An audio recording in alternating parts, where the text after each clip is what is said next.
my presence. "Dear sir," he said in clear and comprehensible Arabic, "this is not a nightclub. There are children here. This is not a nightclub." I had no idea what he meant. The American gripped my shoulders and turned me toward him. "Will you please tell this man we were sleeping?" He was young and remarkably tall, with large green eyes and a shock of blonde hair that hung down over his face and that he kept combing back with his fingers. "We were only sleeping," he repeated, mouthing the words as though I were reading his lips. "Comprendez-vous?" I turned back to the conductor and translated. "He says he was sleeping." The conductor was livid, and in his excitement, dropped once more into an incomprehensible Berber dialect. He began gesticulating wildly, his movements meant to indicate his sincerity. I was to understand that he would not be in such a fit over a sleeping couple. He had children, he kept saying. He was a father. He was a Muslim. There was more, but I stopped listening. My attention had fallen completely on the other person in the cabin. She was sitting directly behind the man, purposely obscured by him, legs crossed casually, hands folded on her lap. Her hair was disheveled and her cheeks radiated heat.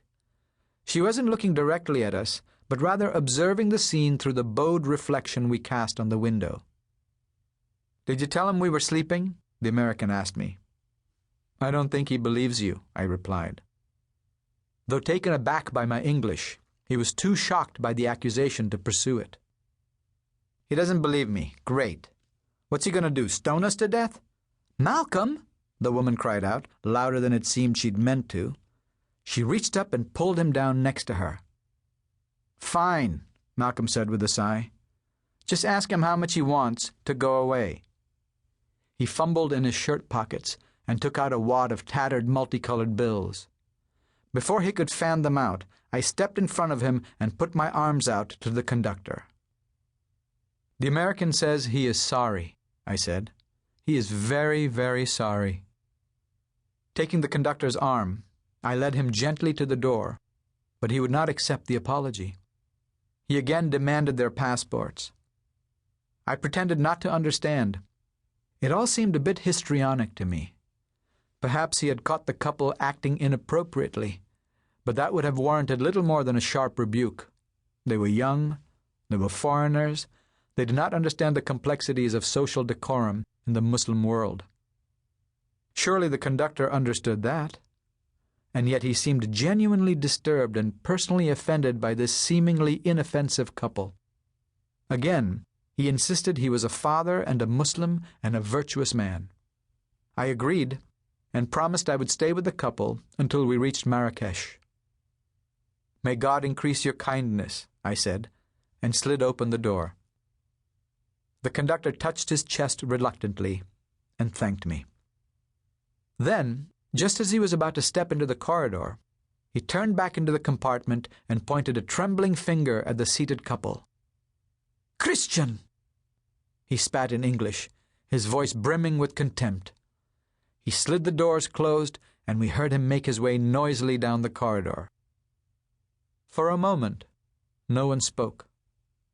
I remained standing by the door, gripping the luggage rack as the train tilted through a wide turn.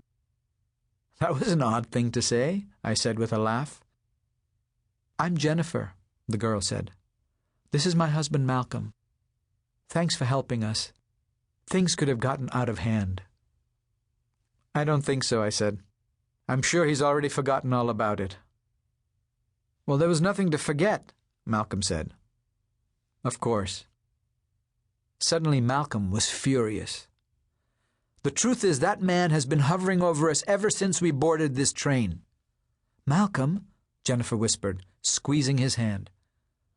I tried to catch her eye, but she would not look at me. Malcolm was shaking with anger. "Why would he do that?" I asked. "You heard him," Malcolm said, his voice rising. "Because we're Christians." I flinched. It was an involuntary reaction, a mere twitch of the eyebrows, but Jennifer caught it and said almost in apology, "We're missionaries.